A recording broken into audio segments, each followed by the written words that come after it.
ವೇದ ಪಾರಾಯಣದ ಫಲ ಗಂಗಾದಿ ತೀರ್ಥ ಸ್ನಾನ ಫಲ ಕೃಚ್ಛ್ರಾದಿ ತಪಸ್ಸಿನ ಫಲವು ಜ್ಯೋತಿಷ್ಠೋಮಯಾಗ ಫಲ ಮೇದಿನಿಯ ನೊಲಿದಿದ್ದ ಫಲ ವಸ್ತ್ರಾದಿ ಕನ್ಯಾದಾನ ಫಲಬಹುದಾಧರಿಸಿ ಭಾರತದೊಳೊಂದಕ್ಷರವ ಕೇಳ್ದರಿಗೆ ಭಾರತದೊಳೊಂದಕ್ಷರವ ಕೇಳ್ದರಿಗೆ ವೇದ ಪಾರಾಯಣದ ಫಲ ಗಂಗಾದಿ ತೀರ್ಥ ಸ್ನಾನ ಫಲ ಕೃಚ್ಛ್ರಾದಿ ತಪಸ್ಸಿನ ಫಲವು ಜ್ಯೋತಿಷ್ಠೋಮಯಾಗ ಫಲ ಮೇದಿನಿಯ ನೊಲಿದಿದ್ದ ಫಲ ವಸ್ತ್ರಾದಿ ಕನ್ಯಾದಾನ ಫಲಬಹುದು ಆಧರಿಸಿ ಭಾರತದೊಳೊಂದಕ್ಷರವ ಕೇಳ್ದರಿಗೆ.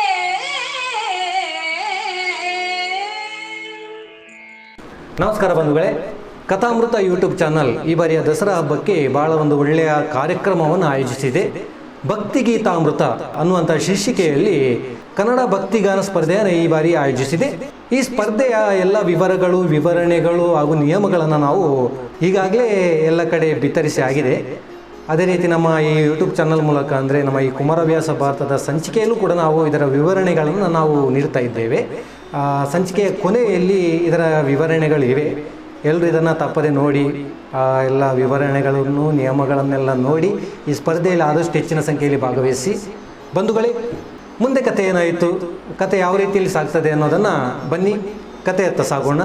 ಧರ್ಮೋ ರಕ್ಷತಿ ರಕ್ಷಿತಾ. ವಂದನೆಗಳು.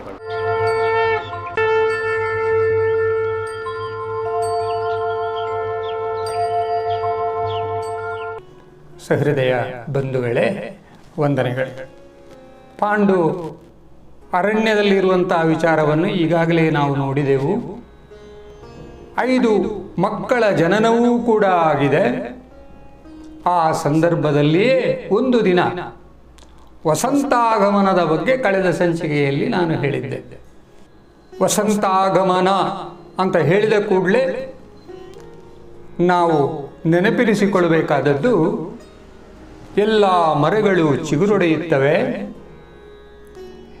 ಎಲ್ಲ ಥರದ ಪುಷ್ಪಗಳು ಬಿರಿಯುತ್ತವೆ, ಪರಿಮಳವು ಎಲ್ಲ ಕಡೆಗೆ ಪಸರಿಸುತ್ತವೆ.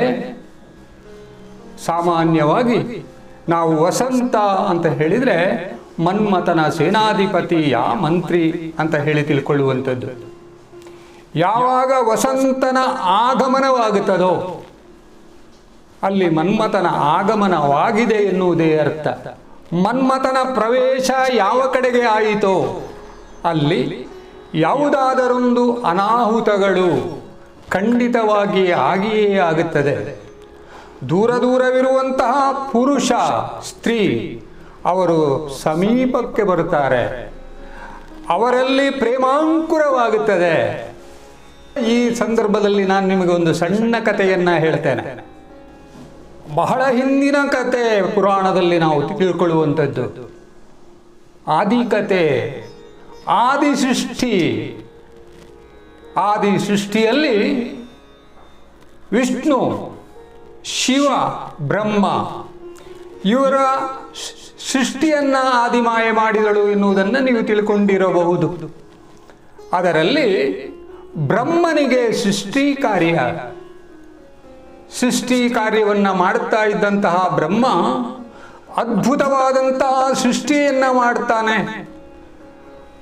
ತರತರವಾದಂತಹ ಸೃಷ್ಟಿಯನ್ನು ಮಾಡ್ತಾನೆ, ವಿಚಿತ್ರವಾದಂತಹ ಸೃಷ್ಟಿಯನ್ನು ಮಾಡ್ತಾನೆ. ಆದರೆ ಬ್ರಹ್ಮನಿಗೆ ಅದೇಕೋ ತೃಪ್ತಿ ಇರಲಿಲ್ಲವಂತೆ. ಅದ್ಭುತವಾದಂತಹ ಒಂದು ವಿಶೇಷತೆ ಇರುವಂತಹ ಯಾವುದಾದರೊಂದು ವಿಶೇಷತೆಯನ್ನು ಸೃಷ್ಟಿಸಬೇಕು ಅಂತ ಹೇಳಿ ಆತ ಸೃಷ್ಟಿಸಿದಂತಹ ಒಂದು ವ್ಯಕ್ತಿತ್ವವೇ ಶಾರದೆ ಅಥವಾ ಸರಸ್ವತಿ. ಶಾರದೆಯನ್ನು ಸೃಷ್ಟಿ ಮಾಡಿ ಆತ ಬಹಳಷ್ಟು ಸಂತೋಷಗೊಳ್ತಾನೆ. ಶಾರದೆ ಬೆಳೆಯುತ್ತಾಳೆ. ಬೆಳೆದಂಥ ಶಾರದೆ ಅವಳಿಗೆ ಏನಾದರೂ ಉದ್ಯೋಗವನ್ನು ಕೊಡಬೇಕು ಅನ್ನುವಂತಹ ತೀರ್ಮಾನವನ್ನು ಮಾಡ್ತಾನೆ ಬ್ರಹ್ಮ. ಬ್ರಹ್ಮ ಅವಳಿಗೆ ವಿದ್ಯಾಧಿದೇವತೆಯ ಪಟ್ಟವನ್ನು ಕಟ್ಟುವುದಕ್ಕೆ ಬೇಕಾದಂತಹ ನಿರ್ಧಾರವನ್ನು ಮಾಡ್ತಾನೆ. ಸಕಲ ಸಿದ್ಧತೆಯನ್ನು ಕೂಡ ಮಾಡ್ತಾನೆ. ದೇವತೆಗಳೆಲ್ಲರನ್ನ ಆಮಂತ್ರಿಸುತ್ತಾನೆ. ಎಲ್ಲರಿಗೂ ಕರೆ ಹೋಗುತ್ತದೆ. ಆದರೆ ಇಬ್ಬರಿಗೆ ಮಾತ್ರ ಕರೆ ಹೋಗಲಿಲ್ಲವಂತೆ. ಅದರಲ್ಲಿ ಒಬ್ಬ ಕೈಲಾಸವಾಸಿಯಾದಂತಹ ಶಿವ, ಇನ್ನೊಬ್ಬ ಮನ್ಮಥ. ಮನ್ಮಥ ಬಂದರೆ ಏನಾದರೂ ಮಾಡ್ತಾನೆ ಅನ್ನುವಂತಹ ಭಯ ಬ್ರಹ್ಮನಿಗೆ. ಅಂತೂ ಸರಸ್ವತಿಗೆ ಪಟ್ಟವನ್ನ ಕಟ್ಟುವಂತಹ ಆ ವಿಜೃಂಭಣೆಯ ಸಂದರ್ಭದಲ್ಲಿ ಮನ್ಮಥನ ಕಿವಿಗೆ ವಿಚಾರ ತಿಳಿಯುತ್ತದೆ. ಎಲ್ಲ ನನಗೆ ಹೇಳಿಕೆಯನ್ನು ಕೊಡಲಿಲ್ಲ, ಇವನಿಗೆ ತಕ್ಕುದಾದಂತಹ ಪಾಠವನ್ನು ಕಲಿಸಲೇಬೇಕು ಅಂತ ಹೇಳಿ ಆತ ಬ್ರಹ್ಮಲೋಕಕ್ಕೆ ಹೋಗುತ್ತಾನೆ. ಬ್ರಹ್ಮಲೋಕಕ್ಕೆ ಹೋದಂತಹ ಆತ ಆ ಸರಸ್ವತಿಗೆ ವಿದ್ಯಾಪಟ್ಟವನ್ನು ಕೊಡುವಂತಹ ಸಂದರ್ಭದಲ್ಲಿ ಮನ್ಮಥನಲ್ಲಿರುವಂತಹ ಬಾಣ 5 ಬಾಣಗಳಿದೆ. ಈ 5 ಬಾಣಗಳು ಹೂಬಾಣ. ಅವುಗಳೇ ಅರವಿಂದ, ಅಶೋಕ, ಚೂಥ, ನವಮಲ್ಲಿಕ, ನೀಲೋತ್ಪಲ. ಇದು 5 ಪುಷ್ಪಬಾಣ. ಈ 5 ಪುಷ್ಪಬಾಣಗಳಲ್ಲಿ ಒಂದು ಬಾಣವನ್ನು ಬಿಟ್ಟರೆ ಸಾಕು, ಪರಿಣಾಮ ಅಧೋಗತಿ. ತಕ್ಕ ಪಾಠವನ್ನು ಕಲಿಸಬೇಕು ಅಂತ ಮನ್ಮಥ ಪುಷ್ಪ ಶರವನ್ನ ಆ ಶಾರದೆ ಮತ್ತು ಬ್ರಹ್ಮನ ಮೇಲೆ ಬಿಡ್ತಾನೆ. ಪರಿಣಾಮ ಬ್ರಹ್ಮನ ಮುಖ ಒಂದು ಕಡೆ, ಶಾರದೆಯ ಮುಖ ಇನ್ನೊಂದು ಕಡೆ. ಶಾರದೆ ಲಜ್ಜಾಭರಿತಳಾಗ್ತಾಳೆ, ಬ್ರಹ್ಮನಿಗೂ ಏನೇನೋ ಆಗುತ್ತದೆ. ಪರಿಣಾಮ ಬ್ರಹ್ಮ ಮತ್ತು ಶಾರದೆ ಒಂದಾಗ್ತಾರೆ, ಸತಿಪತಿಗಳಾಗುತ್ತಾರೆ. ನೋಡಿ, ಇದು ಮನ್ಮಥನ ವಿಶೇಷತೆ. ಮುಂದೆ ಕತೆ ತುಂಬಾ ಇದೆ, ಅದನ್ನ ಈ ಸಂದರ್ಭದಲ್ಲಿ ನಾನು ಹೇಳುವುದಕ್ಕೆ ಹೋಗೋದಿಲ್ಲ. ಖಂಡಿತ ಸಂದರ್ಭ ಬಂದ್ರೆ ನಿಮಗೆ ನಾನು ತಿಳಿಸ್ತೇನೆ. ಅಂತಹ ಮನ್ಮಥ ಪಾಂಡು ಇರುವಂತಹ ಕಾನನವನ್ನ ಪ್ರವೇಶ ಮಾಡಿದ. ಎಲ್ಲರಿಗೂ ಕೂಡ ಆನಂದ, ಸಂತೋಷ. ಪಾಂಡು ಕೂಡ ತನ್ನನ್ನು ತಾನು ಮರೆತು ಬಿಡ್ತಾನೆ. ತಾನು ಕಾಡಿಗೆ ಬಂದಂತಹ ಉದ್ದೇಶ ಏನು, ತಾನು ಕಾಡಿನಲ್ಲಿ ಇರಬೇಕಾದಂತಹ ಸಂದರ್ಭ ಎಂಥದು, ಇದೆಲ್ಲವನ್ನ ಮರೆತಂತಹ ಪಾಂಡು ಕಾಮಪರವಶನಾಗುತ್ತಾನೆ. ಹಿರಿಯ ಕವಿಯೊಬ್ಬ ಹೇಳಿದ ಮಾತಿದೆ, ಮನಸಿ ಜನ ಮಾಯೆ ವಿಧಿವಿಳಸನದ ನೆರಂಬಡೆಯೇ ಕೊಂದು ಕೂಗದೆ ನರರಂ. ನೋಡಿ, ಮನಸಿ ಜನ ಮಾಯೆ, ಅದರೊಂದಿಗೆ ವಿಧಿವಿಳಾಸ, ಇದೆರಡೂ ಸೇರಿತು ಅಂತಾದ್ರೆ ಮನುಷ್ಯ ಯಾವ ಲೆಕ್ಕ. ನಿಜವಾಗಿಯೂ ಪಾಂಡು ಎಲ್ಲವನ್ನೂ ತಿಳಿದಿದ್ದಂತಹ ಪ್ರಾಜ್ಞ. ಬೇಟೆ ಅನ್ನುವಂಥದ್ದು ರಾಜರಾದವರು ಯಾವತ್ತೂ ಮಾಡುವಂಥದ್ದೇ.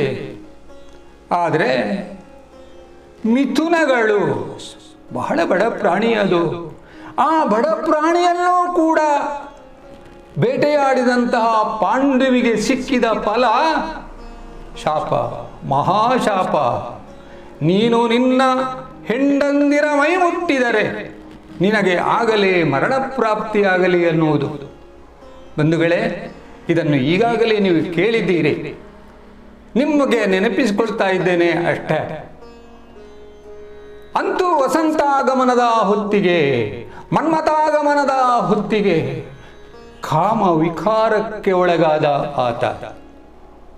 ಅದೇ ಸಂದರ್ಭದಲ್ಲಿ ಮಾದ್ರಿ ಆ ಉತ್ತಮವಾದಂತಹ ವಾತಾವರಣದಲ್ಲಿ ಪುಷ್ಪಗಳನ್ನು ಧರಿಸಿ ಪುಷ್ಪಾಲಂಕೃತಳಾಗಿ ತನ್ನನ್ನು ತಾನು ಮರೆತು ವಿಹರಿಸ್ತಾ ಇದ್ಲು. ಇದನ್ನು ದೂರದಲ್ಲಿಯೇ ಕಾಣುತ್ತಾ ಇದ್ದಾನೆ ಪಾಂಡು. ಮೆಲ್ಲ ಮೆಲ್ಲ ಮೆಲ್ಲನೆ ಮಾದ್ರಿಯ ಬಳಿ ಬರ್ತಾನೆ. ಕುಂತಿಗೆ ತಿಳಿಯದಂತೆ ಕುಂತಿ ಆ ಹೊತ್ತಿನಲ್ಲಿ ಅಲ್ಲಿರಲಿಲ್ಲ. ಅದೇ ಸಂದರ್ಭವನ್ನು ಉಪಯೋಗಿಸಿಕೊಂಡಂತಹ ಪಾಂಡು ಮಾದ್ರಿಯ ಬಳಿ ಸಾರ್ತಾನೆ. ಮಾದ್ರಿಯ ಚೆಲುವಿಕೆಗೆ ಮನಸೋಲುತ್ತಾನೆ. ಮುನಿ ಶಾಪವನ್ನ ಮರೆತು ಬಿಡ್ತಾನೆ. ಹಿಂದಿನಿಂದ ಬಂದಂತಹ ಪಾಂಡು ಮಾದ್ರಿಯನ್ನ ತಬ್ಬಿ ಹಿಡಿಯುತ್ತಾನೆ. ಮಾದ್ರಿ ಬೊಬ್ಬೆ ಹಾಕ್ತಾಳೆ.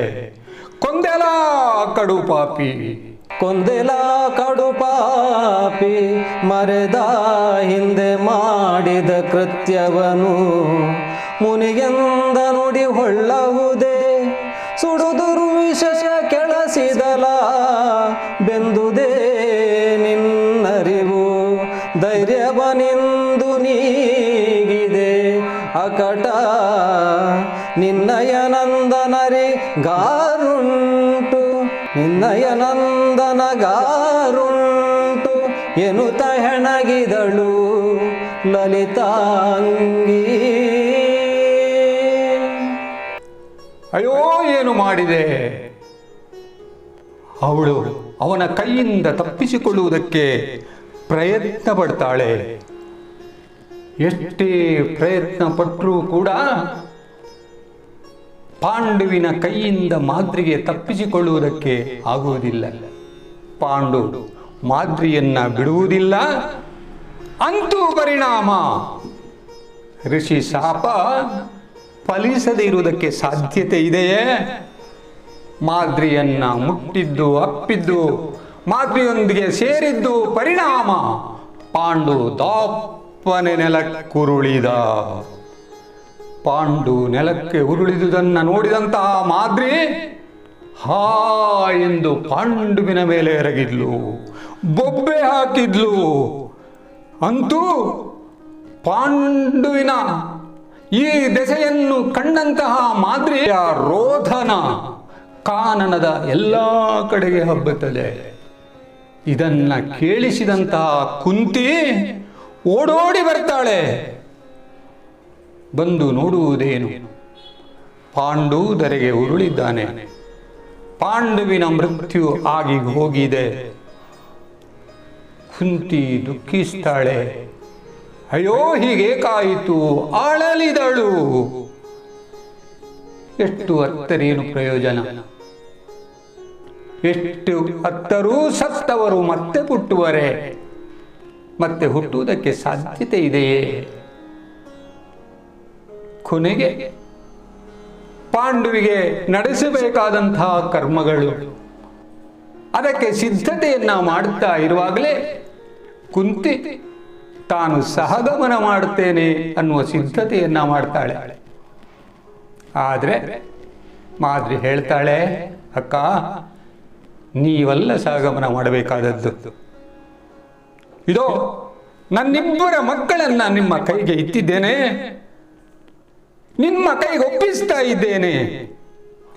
ಈ ಮಕ್ಕಳನ್ನು ನಿಮ್ಮ ಮಕ್ಕಳಂತೆ ಸಾಕಿ, ಆ ಮಕ್ಕಳನ್ನು ಸಾಕಿ ಸಲಹುವಂತಹ ಶಕ್ತಿ ಸಾಮರ್ಥ್ಯ ಅದು ನಿಮಗಿದೆ.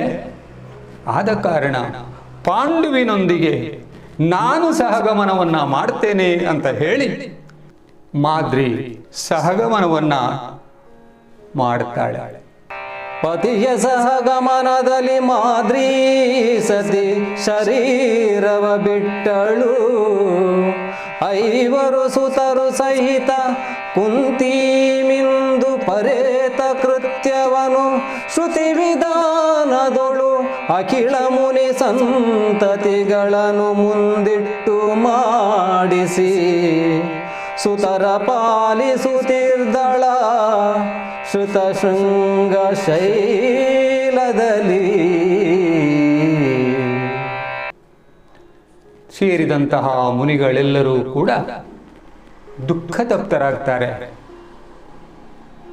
ಇನ್ನು ಈ ಮಕ್ಕಳನ್ನು, ಈ ಬಾಲಕರನ್ನ ಇಲ್ಲೇ ಇರಗೊಡುವುದು ಸರಿಯಲ್ಲ ಅಂತ ಹೇಳಿಕೊಂಡು ಆ ಮಕ್ಕಳೆಲ್ಲರನ್ನ ಕರೆದುಕೊಂಡು ಮುನಿಗಳು ಹಸ್ತಿನಾಪುರಕ್ಕೆ ಬರ್ತಾರೆ.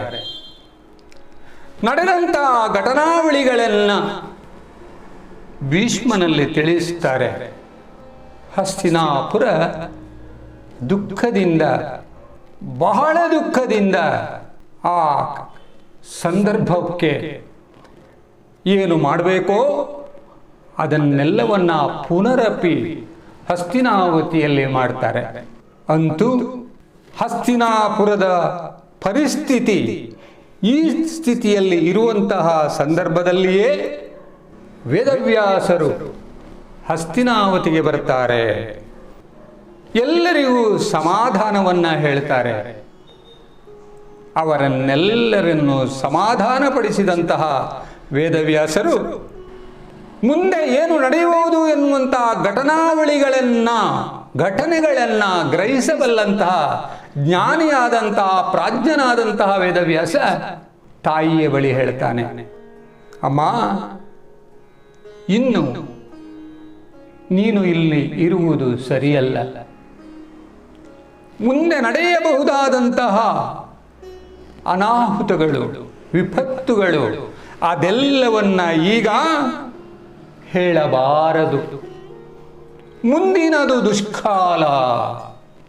ಆದ ಕಾರಣ ನೀನು ನನ್ನೊಂದಿಗೆ ಕಾನನಕ್ಕೆ ಬಾ ಅಂತ ಹೇಳಿ ಆ ಯೋಜನಾಗಂಧಿ ಹಾಗೂ ಅವರೊಂದಿಗೆ ಸೊಸೆಯರನ್ನ ಕರೆದುಕೊಂಡು ವೇದವ್ಯಾಸ ತಪೋವನಕ್ಕೆ ಸಾಗುತ್ತಾನೆ. ಇದೇ ಸಂದರ್ಭದಲ್ಲಿ ಪಾಂಡವ ಮತ್ತು ಕೌರವರು ಹಸ್ತಿನಾವತಿಯಲ್ಲಿ ಬೆಳೆಯುತ್ತಾ ಇರ್ತಾರೆ. ಪಾಂಡವ ಮತ್ತು ಕೌರವರು ಹಸ್ತಿನಾವತಿಯಲ್ಲಿ ಬೆಳೆಯುತ್ತಾ ಇರ್ತಾರೆ. ಪಾಂಡವರು ಒಂದು ಕಡೆ 5 ಜನ ಪಾಂಡವರು ಅವರೊಟ್ಟಿಗೆ ಅವತ್ತು, ಕೌರವರು 100 ಮಂದಿ ಅವರು ಒಟ್ಟಿಗೆ ಮಕ್ಕಳ ಆಟಿಕೆ, ಆಟ, ವಿನೋದ, ಯಾವುದೆಲ್ಲ ಕಾಲದಲ್ಲಿ ಆಟ ಇದೆಯೋ ಮಕ್ಕಳಿಗೆ ಸಂಬಂಧಪಟ್ಟಂತೆ ಆ ಆಟವನ್ನೆಲ್ಲವನ್ನ ಆಡ್ತಾರೆ. ಬಾಲಕೇಳಿ. ಅಂತೂ ಪಾಂಡವ ಮತ್ತು ಕೌರವರು ಒಟ್ಟಿಗೆ ಇದ್ದು ಆಟವಾಡ್ತಾ ಇದ್ರು.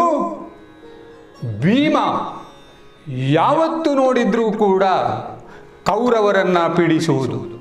ಕೌರವರನ್ನ ಪೀಡಿಸುವಂತಹ ಸಂದರ್ಭ ಭೀಮನ ಪೆಟ್ಟಿನಿಂದಲಾಗಿ ಭೀಮ ಆಗಾಗ ಅವರನ್ನು ನೋಯಿಸ್ತಾ ಇರುವುದರಿಂದ ಕೌರವರೆಲ್ಲರೂ ಬಂದು ಭೀಷ್ಮನಿಗೆ ದೂರನ್ನ ಕೊಡುವಂಥದ್ದು.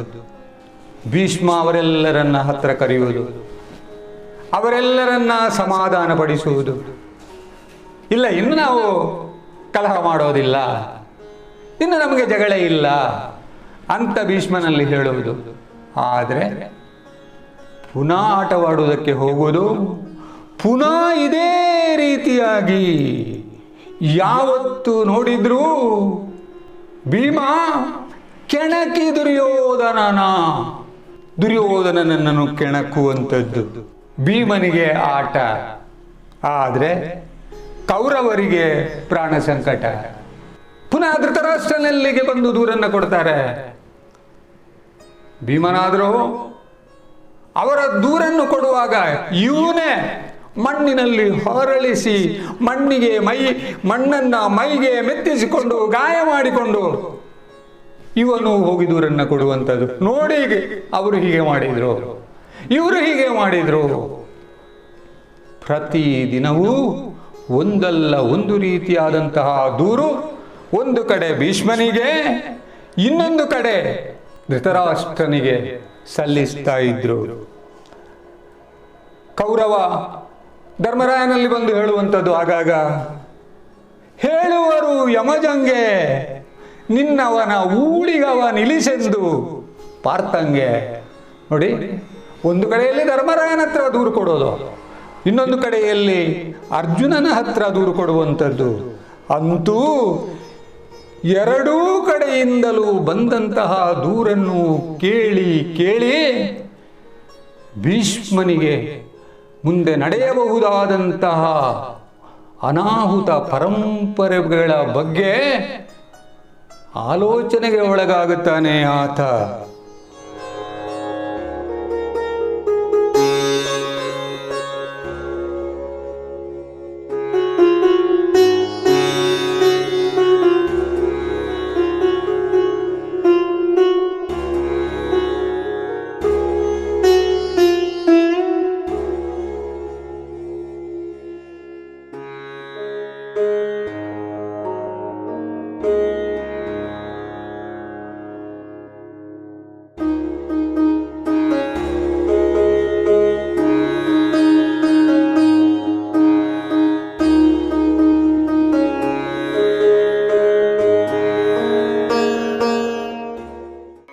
यत्र योगेश्वरो कृष्णो यत्र पार्थो धनुर्धरः